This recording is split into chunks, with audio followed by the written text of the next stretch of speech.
আসসালামু আলাইকুম। স্বাগত জানাই বাগেরহাট জেলার ঐতিহাসিক ঘোড়াদিঘির পাড় থেকে।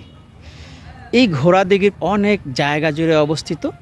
যতটুকু জানি 25 একর জায়গা জুড়ে এই দিঘিটা আছে।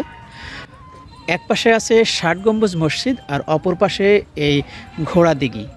দেখতে অসম্ভব সুন্দর লাগছে এবং এখানে বসে থেকে সময় কাটাতেও অনেক ভালো লাগতেছে। আমি আপনাদেরকে এই দিঘিটা একটু দেখাচ্ছি।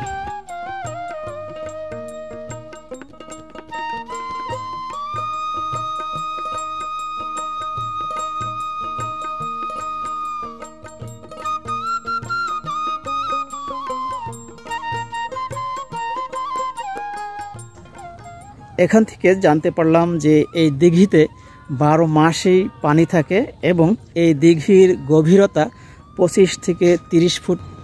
এই পানিতে আপনারা গোসল করেন?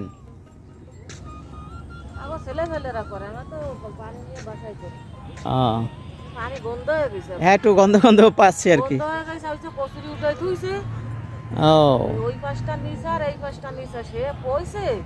আপনাদের বাসা কি এখানেই? পানি তো সারা বছরই থাকে না? আচ্ছা, ও মানে বর্ষার জন্য একটু বেশি আছে। হ্যাঁ হ্যাঁ, আচ্ছা আচ্ছা। মাছ তো ছাড়ে না এর ভিতরে?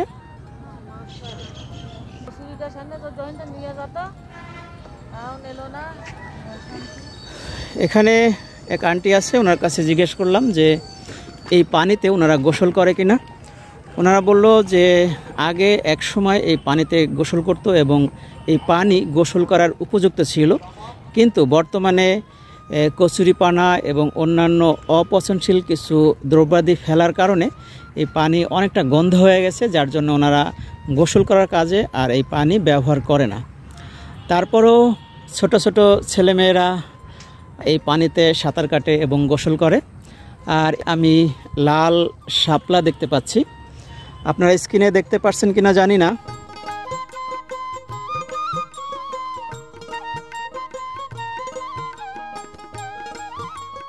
এই দিঘির চারিদিকেই এই লাল শাপলা ফুলে ভরা।